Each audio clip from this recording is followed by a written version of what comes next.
구하라 그리하면 주실 것이요 찾으라 그리하면 찾아낼 것이요 두드리라 그리하면 열릴 것이니 지혜의 문을 두드립니다. 안방으로 찾아가는 명사들의 명강초대 굿클래스. 네, 오늘은 또 어떤 명사분이 오실지 참 기대가 되는데요. 제가 명사를 소개하기 위해 준비한 것이 있습니다. 네, 여기는 명사들의 명강 녹화 현장에 나와 있는 전은혜 기자입니다. 오늘의 명사는 기자보다 더 기자처럼 몸소 현장에 뛰어들어 사회의 어두운 면을 치열하게 파헤쳐 이야기를 통해 사회에 알리는 분이라고 합니다. 진실을 알리기 위해 고군분투하는 기자들을 그린 TVN 드라마 아르곤의 작가이자 세상에 복음을 전하기 위해 노력하시는 목사님 주원규 작가님을 모셨습니다. 안녕하세요. 안녕하세요. 아유, 안녕하세요. 반갑습니다. 저 주원규 작가이고요.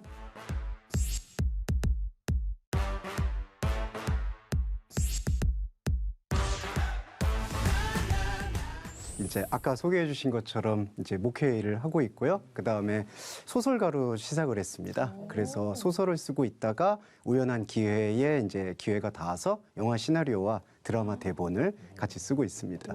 오늘 아까 김영치훈 배우님 말씀처럼 미인은 아니지만 우리 배우님의 외모를 보니 같이 작품을 꼭 하고 싶다면서요. 네. 같이 만나고 호흡하고 싶다는 생각이 있고 아주 뜻깊은 시간이 될 것 같아서 여러분들과 함께 즐겁고 뭉클한 시간 같이 보냈으면 좋겠습니다. 네, 첫 번째 강의 주제를 많이 고민했어요. 그런데 저는 첫 번째 강의 주제를 포기하지 않는 마음으로 조금 들어봤습니다. 여기에는 여러 가지 뜻이 내포되어 있다고 생각을 해요. 어떤 의지나 신념을 포기하지 않는 마음일 수도 있고 그리고 아니면 내 이웃과 타인에 대한 관심의 끈을 놓지 않는 마음. 저는 그 두 가지 마음을 다 같이 말씀드리고 싶고요.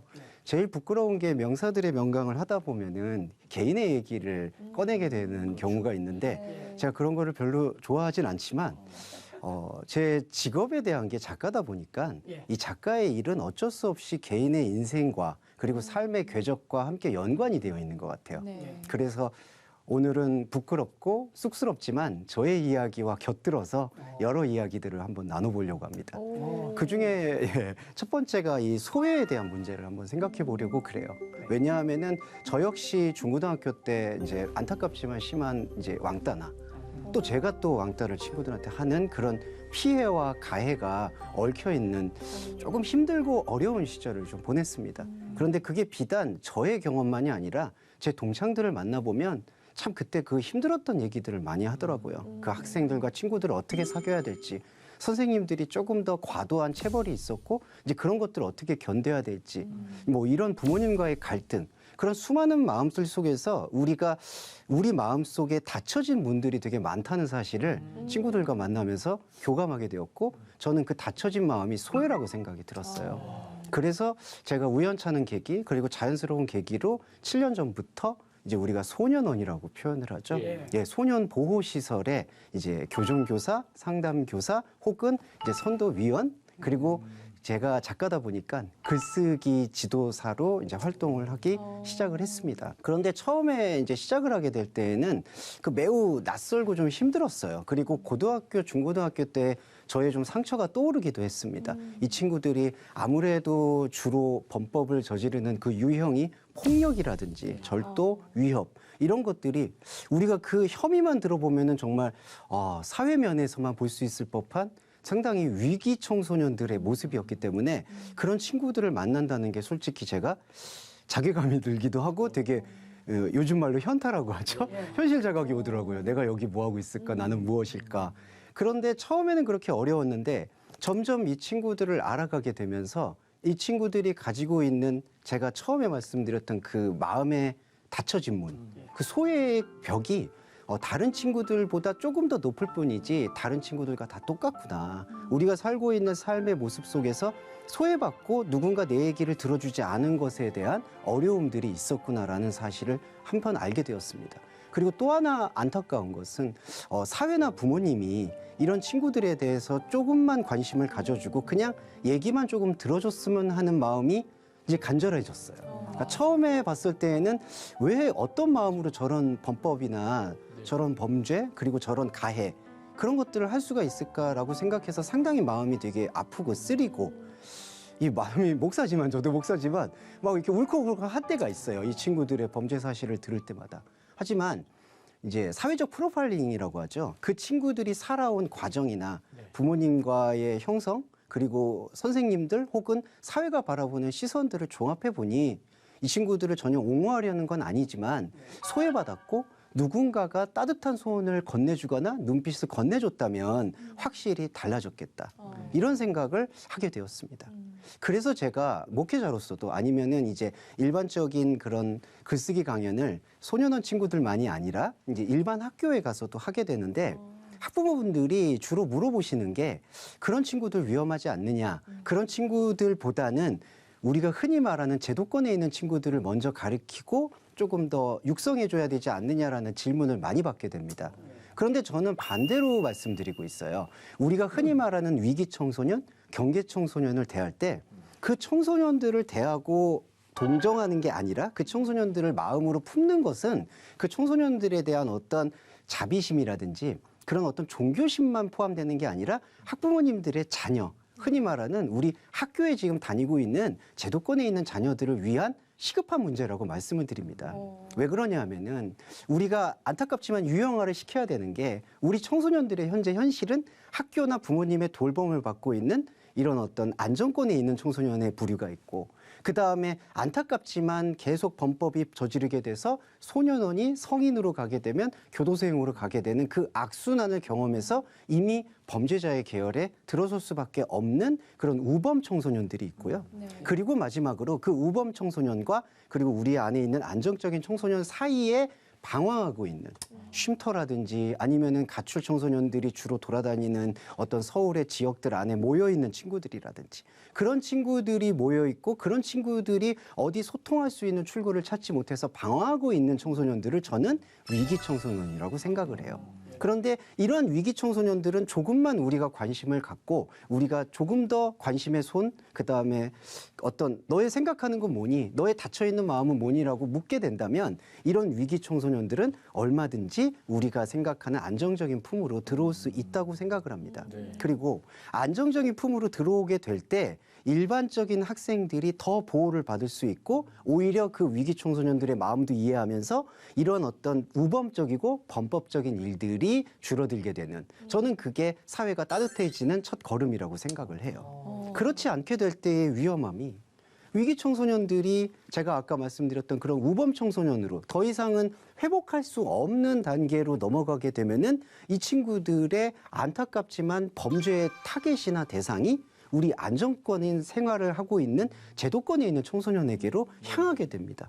우리가 흔히 얘기할 때 막 돈을 뺏는다고 하죠. 일진이라고 얘기하죠. 폭력이 난무하죠. 이제 이런 것들이 우리가 기사나 뉴스나 그런 사회면의 어떤 뉴스들을 접할 때에는 어떻게 애들이 저럴 수가 있을까 싶을 수 있지만 저희가 말씀드렸듯이 이런 단계들 속에서 위기 청소년이 우범으로 넘어가지만 않게 했다라면은 그런 일들을 훨씬 많이 줄일 수 있고 그리고 제도권에 있는 학부모 여러분들께도 꼭 그래서 권유를 드리는 편이에요.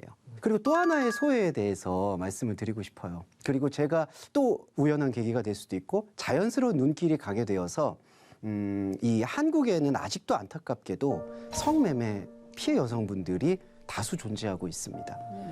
많이 제도적으로 전 좋아졌다고 생각합니다. 저는 20년 가까이 이제 이런 사회적인 상황들을 조사하고 그걸 또 고발하는 소설을 써왔는데 20년 전에 비해서 많이 좋아졌다고 저는 생각해요. 성매매 특별법이 제정이 되었고 그리고 많은 성매매 피해 여성분들을 우리가 생각하는 제도권의 직업과 직장으로 인도하고 있다고 생각은 하고 있습니다. 하지만 우리가 또 그런 것에 조금 안정적인 마음이 들어서 놓치고 있는 그러한 시선들이 아직도 너무 많다라는 생각을 갖게 돼요. 이 소외의 가장 중요한 부분들은 성매매 피해 여성들인데 성매매 피해 여성들에 대해서 우리가 가져야 될 이중의 고통이 있습니다. 하나는 그 성매매 피해 여성분들이 자꾸 낙인이 찍혀서 사회나 따뜻한 우리가 흔히 얘기하는 양지의 사회 떳떳하게 자기 이름을 밝히고 자기 얘기를 할 수 있는 기회를 박탈당하는 것에 대해서 매우 안타까워하고 있고 스스로 자포자기하게 되는 경우가 있고요. 또 하나는 우리 사회나 사람들이나 우리 사회 어른들이 바라보는 시선의 문제가 있다고 생각해요. 그 시선이 어떤 시선이냐면은 먼저 이거부터 불편해하시는 경향이 있습니다. 왜 같이 성매매를 했는데 성매매 피해 여성이라고 이렇게 분류를 하는 거냐. 그래서 그런 말들을 들을 때마다 그러니까 이렇게 표현을 하는 거죠. 그냥 돈이 필요해서 그런 일들을 하는 거 아니겠느냐. 그리고 건강하고 떳떳한 일을 할 수도 있는데 왜 뭐가 아쉬워서 그런 일들을 하느냐. 이렇게 질문하시는 분, 그리고 그런 성매매 피해 여성분들의 그런 삶을 이해를 못하는 분들이 사회를 바라보게 되고 사회를 주도하게 되고 그런 성매매 피해 여성들을 바라보게 되니까 그분들이 이중의 고통을 받는 것 같아요. 그래서 저도 알게 모르게 그분들의 이야기를 듣게 되었고, 저도 고백을 하자면 처음에 성매매 피해 여성이라는 말에 조금 뜨악하고 의아한 마음이 들었습니다. 그러니까 저도 아니 그러면 그냥 정상적인 직장이나 정상적인 일을 하시면 되는 거지 꼭 굳이 그런 성매매나 우리가 흔히 얘기하는 매춘 행위를 했어야 됐을까? 이런 마음들이 있고 그게 제 색안경이고 편견일 수 있었어요. 그래서 만나게 되었는데 만나고 나니 저는 지금 생각이 성매매 피해 여성이 맞다라고 생각을 합니다. 여전히 여성에 대한 인권의 신장이라든지 우리 한국 사회가 여성과 남성의 어떤 평등함 이런 부분들에서 많이 개선이 되었고 그리고 성인지 감수성도 많이 높아졌다고 생각을 하지만 여전히 여성을 대상화한다든지 그리고 가부장적인 생각을 갖고 있다든지 그리고 우리가 어떤 성에 대한 왜곡된 생각을 갖고 있는 것. 그러니까 사람을 사람으로 대하지 않고 성적 대상화를 생기고 있고 그렇게 대하고 있는 모습들이 이런 성매매 피해 여성들을 계속 양산하고 있지 않았는가. 그러니까 저는 조금 더 포괄적으로 말씀드리면 이러한 성매매 피해 여성들의 그 소외의 문제는 바로 내 이웃이나 아예 먼 사람의 얘기가 아니라 우리 마음속에 있는 편견의 문제일 수도 있겠다는 생각을 하게 되었습니다. 그래서 종합을 해보면 우리 시대가 갖고 있는 이런 소외된 시선, 제가 이제 드라마 아르곤이라는 그 르포 드라마를 쓰게 된 배경에도 우리 언론이나 우리 이 채널이 갖고자 하는 이런 시선은 단순한 홍보가 아니라 우리 사회에서 어떤 마음의 문이 닫혀 있는 사람들을 찾아가고 그것을 조명해 가는데 좀 큰 의의가 있지 않은가라는 생각이 들어서 이 소외에 대한 이야기를 좀 여러분들과 함께 나눠보고 싶었습니다. 그래서 이 피해에 대한 이유들을 우리가 이렇게 조금 찾아가야 되는 이유에 대해서 마음의 문, 소외, 그리고 제 경험들을 조금 말씀드리면서 이 부분에 대해서 조금 더 집중적인 것들을 보강을 하고 싶은데요. 우리는 그러면 왜 소외를 찾아가야 되는가? 그러니까 왜 소외에 대한 시선을 바라봐야 되는가라는 것에서 가장 첫 번째 첫걸음이 되는 거는 그게 나 자신의 이야기라는 것에 좀 주목해야 된다고 생각을 해요.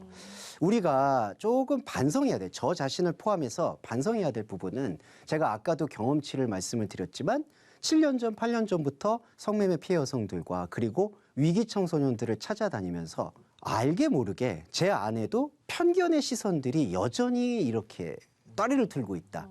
그 이야기 중에 하나는 딱 이게 있는 것 같아요.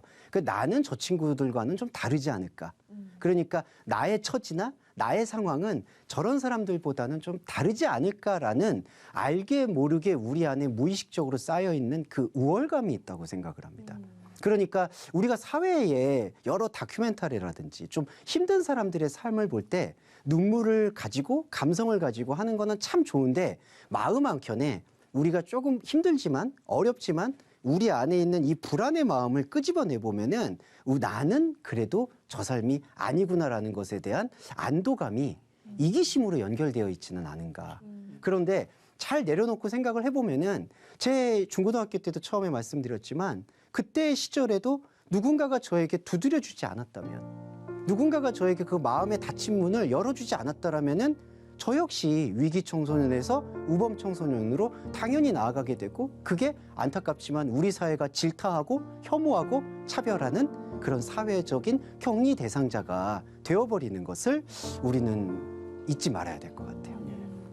그럴 때만이 나는 그리고 우리가 종교인으로서 타인을 생각하는 마음이 어떤 내가 은혜나 시혜를 베푸는 대상이 아니라 내 이웃과 내 가족이라면은 때로는 꾸짖고 심한 말을 할 수도 있어도 나중에 그 저변에 깔려있는 그 믿음과 정이 있잖아요. 그 믿음과 정은 단순히 시혜를 베푸는 것으로는 되지 않는다고 생각해요. 정말 내 몸과 같이, 내 살과 같이 아끼고 사랑할 수 있는 마음으로 대하게 되지 않을까. 똑같은 시선, 같은 시선이라는 게 저는 중요하다고 생각하고 싶습니다. 내가 가지고 있는 지금도 이 삶에서 그리고 우리 사회에서 벌어지고 있는 이런 소외와 그리고 사회에 우려할 만한 범죄가 이렇게 창궐해가는 그리고 창궐해가는 그러한 상황들 속에서 우리가 이 소외의 문제를 스텝을 말씀드리면 먼저 내 안에 닫힌 문이 없는지 그거를 오늘 저와 여러분 패널 여러분들이 한번 나는 내 친구한테 얼마나 고민을 잘 얘기할 수 있는지 내가 소외되고 있는 것은 없는지 그것도 한번 돌아볼 필요가 있고요. 또 하나는 이런 어떤 우리가 사회에서 말하는 그런 부류의 친구분들이나 그런 분들을 찾아갈 때 특별하다는 시선을 내려놓는 거. 그냥 우리와 똑같이 살아가는 그 마음이 필요하다라고 보고요. 이 모든 흐름에 우리가 이번 주제, 강의의 주제인 포기하자는 마음은 두 가지가 함축되어 있다고 생각을 합니다. 내가 소외받고 있고 누군가를 소외하고 있지 않은지에 대한 반성과 점검을 포기하지 않는 마음이 제일 중요하다고 생각하고요. 그렇게 포기하지 않는 마음이 생길 때 나 소년원의 친구들이라든지 성매매 피해 여성분들의 그런 아픔을 정말 내 아픔으로 같이 연대하면서 나아갈 수 있다고 생각하고요. 저는 그렇게 될 때 사회가 조금 더 따뜻해질 거라고 생각하고요. 이기적인 말이 아니라 사회가 따뜻해지고 사회가 편안해야지 우리가 살만한 거예요.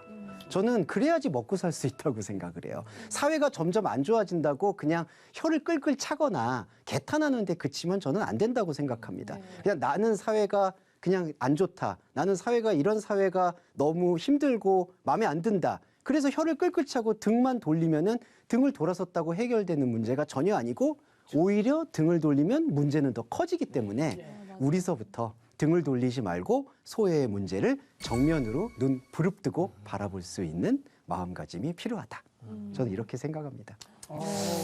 네, 이런 마음들 속에서 저는 이제 패널분들의 마음 속에 있는 생각 그리고 질문 이런 것들을 같이 나눠보고 싶어서 이렇게 이 시간을 마련한 것 같아요.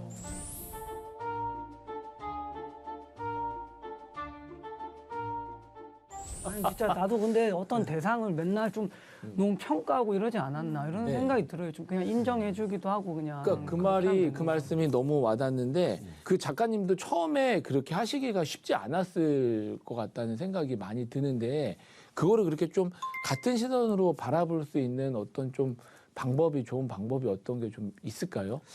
그게 좋은 방법의 가장 큰 포인트는 네. 내 안에도 그 친구와 똑같은 그런 아픈 마음들이 있다는 거를 공감하는 게 중요했던 것 같아요.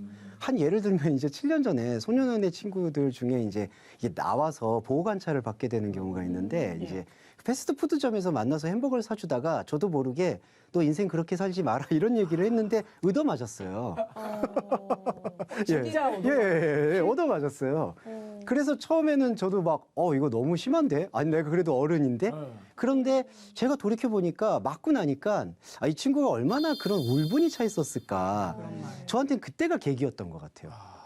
좀 표현이 죄송한데 얻어 맞으니까 정신이 번쩍 들고 많이 세게. 예, 진짜 때리더라고요. 아니 이게 진짜요? 사살 맞더라도 이게 어른을 이렇게 네. 이게 완전 정신적인 충격 예. 받을. 근데 그 다음이 참 되게 뭉클했는데 그러고 난 다음에 저는 그냥 떠날 줄 알았어요. 근데 2시간 후에 다시 돌아와서 계란을 사갖고 온 거예요.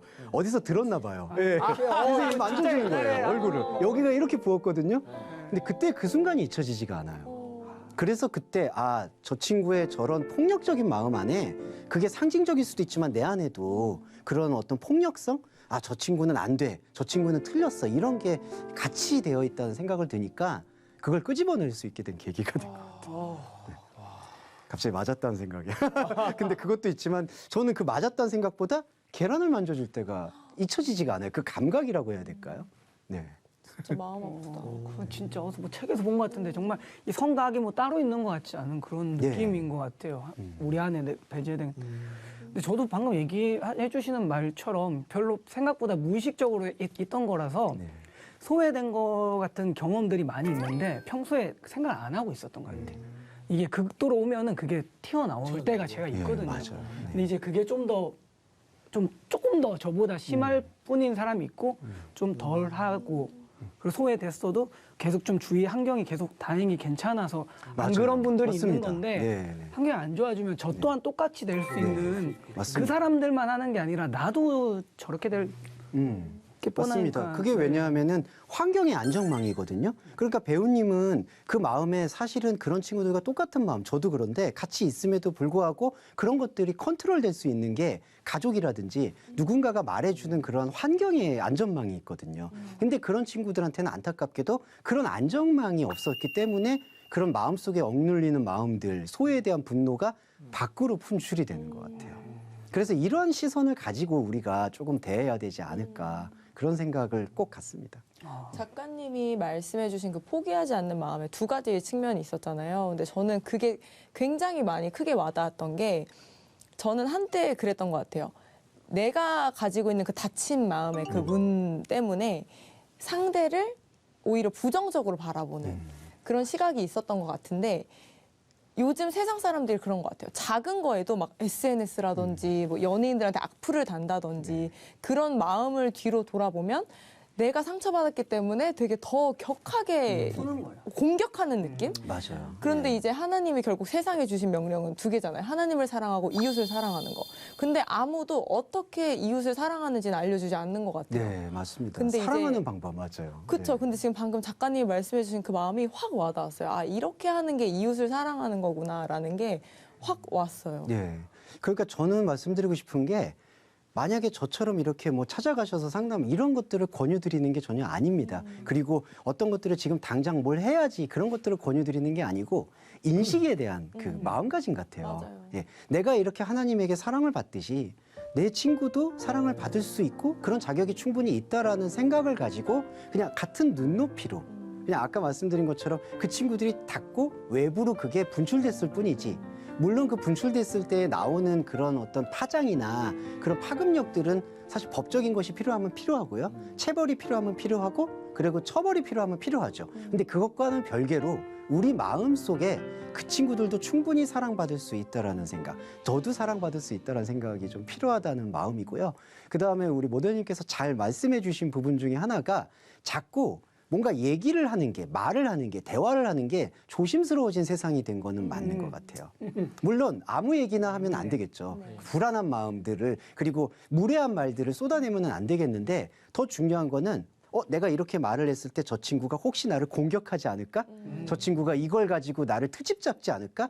그래서 오히려 더 솔직한 진솔한 속내를 얘기하지 못하고 겉도는 대화만 하게 되는 것 같아요. 그래서 그런 마음들을 조금은 쇄신하는 좋은 마음이 될 것 같습니다. 네. 저 궁금한 네. 게 있어요. 그러니까 아까 그 성매매 피해 여성을 만나서 이야기를 듣게 된 이후에 이분들이 피해 여성이 맞구나라고 생각하셨다고 하셨잖아요. 네. 그래서 그 어떤 이야기를 들으셨길래 그렇게 생각하게 되셨는지 궁금해요. 예. 그거는 소년원 친구들과 거의 같은 케이스 같아요. 왜냐하면은 그냥 한 예를 가슴 아픈 예지만 잠깐 말씀을 드리면 그 성매매 피해 여성분은 한번 말씀해서 얘기가 그리고 대화가 나누기까지는 한 6개월 정도 걸렸어요. 말을 하지 않으시더라고요. 그랬는데 어느 순간 이제 제가 계속 찾아가고 대화를 요청하니까 말씀을 하시게 됐는데 사실은 부모님으로부터 좀 놀라웠는데 친구로부터 성폭행을 당했고요. 초등학교 때 일입니다. 그러니까 너무나 어쩔 수 없이 집을 나올 수밖에 없었고 근데 그 어쩔 수 없이 집을 나올 수밖에 없었던 그 섬에 지냈던 여성분인데 그 피해 여성을 기다리고 있는 거는 섬 사람들의 성욕이었던 것 같아요. 전 이해할 수가 없었습니다만 그런 구조들이 모든 거의 대부분의 분들이 들었다 보면은 다른 일을 할 수가 없는 그러니까 우리가 얘기할 때는 우리가 볼 때에는 그냥 가볍게 아니 되지. 예, 들어오면 되지 그리고 뭐 직업학교를 다니면 되지 뭐 요즘에는 지원도 많은데 근데 그런 부분에 미치지 못하는 그걸 사각지대라고 얘기하는데 그런 시선을 미치지 못하는 부분들이 너무 많더라고요. 그래서 저는 포괄적으로 이게 성매매 피해 여성일 수밖에 없구나 이렇게 생각이 들었습니다. 근데 참 뭐 이렇게 어떤 걸 하게 되면 이 타인은 좀 쉽게 얘기하는 게 있는 것 같아요. 그렇죠. 자기 이렇게 하면 일이 되지. 아니니까. 야 이거 뭐라고? 이거 네. 그냥 하면 되는 걸 네가 정신머리가 그래서 그러니 맞아요. 뭐 너무 쉽게 얘기하는 경향이 우리가 좀 상담을 할 때도 그런 함정이 조금 있어요. 그리고 저도 목사다 보니까 이렇게 카운셀링을 할 때 너무 간단하게 답을 얘기하려고 하는 거. 야, 그건 이렇게 해결하면 되지. 근데 그게 아닌 게 맞더라고요. 예, 조금 더 심사숙고하고 그분의 마음과 상황을 조금 이해하는 게 소외를 조금 더 이해할 수 있는 그런 첫걸음이 되지 않는가 그렇게 생각합니다. 그래서 오늘 강의 정말 이번 강의 정말 소중했고요. 제가 이번 강의에서 가장 중요하게 생각하는 거 내 안의 소외와 우리 밖의 이웃의 소외 이것을 꼭 들여다보는 것이 오히려 나를 보호하고 지키는 길이다. 이 말씀 꼭 드리고 싶습니다. 이것으로 오늘 강의 마치겠습니다. 다음 시간에 또 인사드리겠습니다. 감사합니다. 감사합니다.